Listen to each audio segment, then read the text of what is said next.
کیا محبت کرنا گناہ ہے؟ کیوں؟ کس نے کہا؟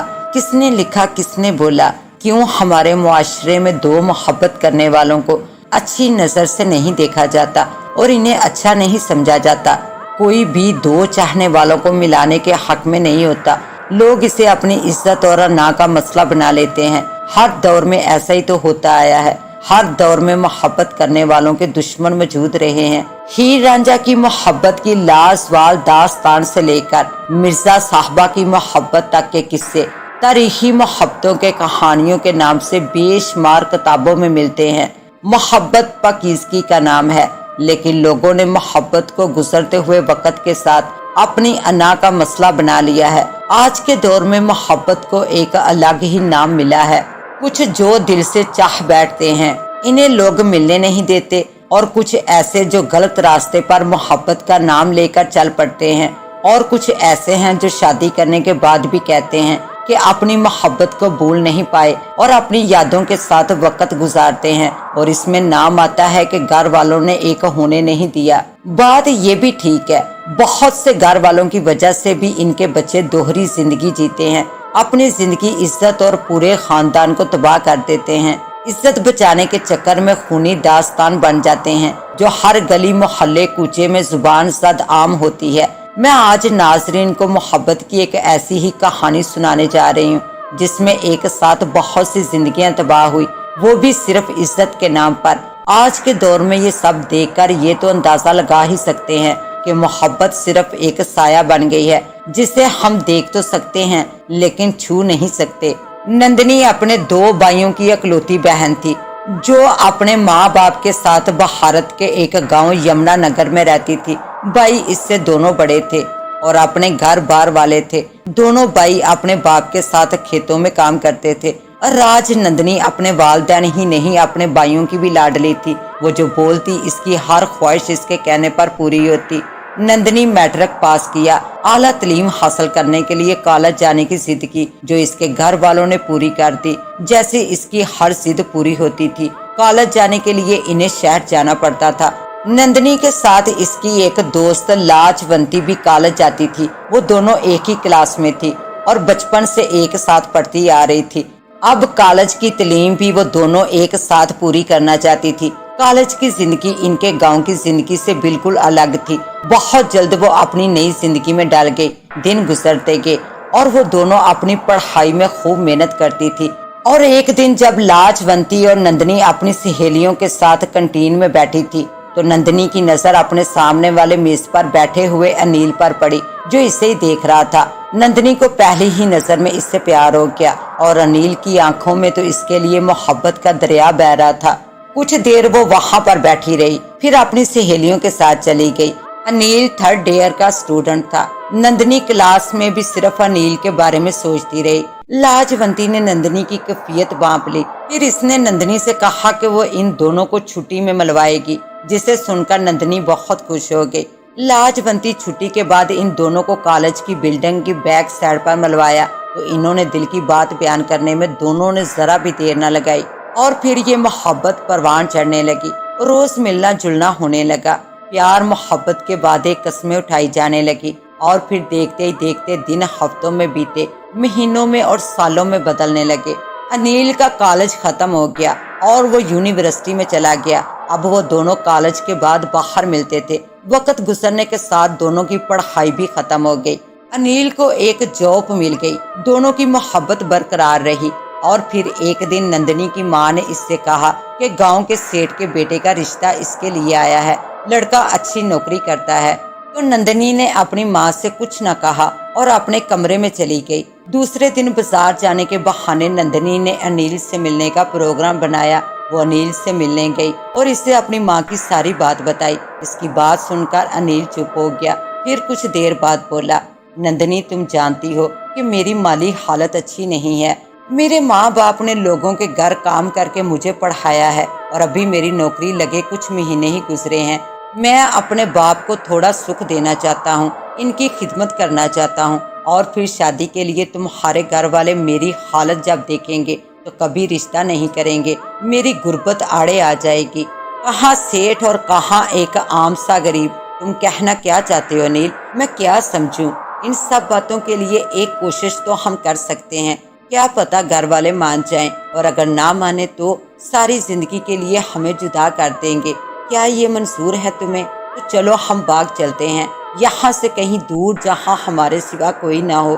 نندنی بولی، ایسا نہیں کر سکتا نندنی، اپنے ماں باپ کو چھوڑ نہیں سکتا، اور میں تمہیں بھی ساری زندگی چھوڑنا نہیں چاہتا۔ میں اپنی زندگی تمہارے ساتھ گزارنا چاہتا ہوں۔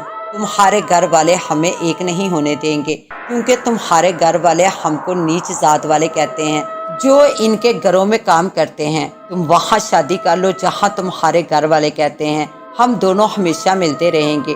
تمہاری زندگی عیش و آرام سے گزرے گی، اور تمہاری محبت بھی صرف تمہاری ہوگی۔ میرا یقین کرو، میں تمہارے سوا کسی اور کا کبھی نہیں ہو سکتا۔ انیل نے نندنی کو سمجھایا تو وہ سمجھ گئی، لیکن اسے کیا پتا تھا کہ اس کا یہ فیصلہ اسے کس تباہی کی طرف لے جا رہا ہے۔ نندنی کا رشتہ ہو گیا، پرکاش سے، اور کچھ دنوں بعد شادی بھی ہو گئی۔ شادی کر کے نندنی ایک عالی شان محل میں آ گئی، جہاں ضروریت زندگی کی ہر ایک شے تھی۔ بننے سنورنے کا سارا سامان جو نندنی کو پسند تھا، گہنے، ساڑیاں، ہر چیز جن کے بارے میں وہ بس سوچتی تھی، اسے مل چکا تھا۔ لیکن اس کے باوجود بھی نندنی ہر لمحے انیل اور اس کی قربت کو محسوس کرتی تھی، جبکہ پرکاش اسے دل و جان سے چاہتا تھا۔ شادی کے 2 ماہ بعد پرکاش دوسرے ملک چلا گیا۔ اس کے جانے کے بعد نندنی زیادہ تر وقت اپنے والدین کے ساتھ گزارنے لگی۔ اس نے سسرالیوں پر ظاہر کیا تھا کہ شوہر کے بنا اس کا دل سسرال میں نہیں لگتا۔ اس کے سسرال والے کچھ نہ بولے، اور اس طرح نندنی اور انیل آپس میں ملنے جلنے کا سلسلہ شروع کر لیا۔ رات کو چھپ چھپا کے نندنی اپنے گھر کے باہر والے کمرے میں انیل کے ساتھ راتیں گزارنے لگی، یہ سوچ کر کہ اس بات کا کسی کو کبھی پتہ نہیں چلے گا۔ اور یہ یقین اسے اس لیے تھا کیونکہ وہ رات کو پینے والی چائے خود بناتی اور اس میں نیند کی گولیاں ڈال دیتی، جس سے سب گھر والے سویر ہونے تک سوئے رہتے۔ لیکن وہ کہتے ہیں نا کہ 100 دن چور کا اور 1 دن شاہ کا بھی ہوتا ہے۔ ایسا ہی نندنی کے ساتھ بھی ہوا۔ ایک رات جب وہ اور انیل اپنی محبت کو پروان چڑھا رہے تھے کہ اچانک اس رات اس کے چچا کی طبیعت خراب ہو گئی۔ اس کا چچا زاد چھت کی سیڑھیوں سے ان کے گھر میں داخل ہوا تو اسے باہر والے کمرے میں کسی کی باتوں کی ہلکی ہلکی آواز آئی۔ وہ کمرے کے قریب آیا تو دیکھا کہ نندنی کسی لڑکے سے باتیں کر رہی ہے۔ شوہر اس کا ملک سے باہر تھا، تو اس لیے اس کے چچا زاد وکرم کو یہ جاننے میں ذرا بھی دیر نہ لگی کہ نندنی کسی اور شخص کے ساتھ ہے۔ اس نے دروازہ پیٹنا شروع کر دیا۔ اس کے زور زور سے دروازہ پیٹنے کی وجہ سے گھر کے دوسرے لوگ بھی جاگ گئے، تو نندنی نے جٹ انیل کو باہر کے دروازے سے بھگا دیا۔ پھر اس کے بھائی اور کزن دروازہ توڑ کر اندر آئے تو نندنی ڈری سہمی بیٹھی تھی۔ نندنی کے بھائیوں نے اس لڑکے کا اس سے پوچھا، لیکن نندنی نے کچھ بھی نہ بتایا، تو اس کے بھائیوں اور کزن نے بری طرح اسے پیٹا اور پھر کمرے میں باندھ دیا۔ دوسرے دن سارا دن نہ کچھ کھانے اور نہ کچھ پینے کو دیا۔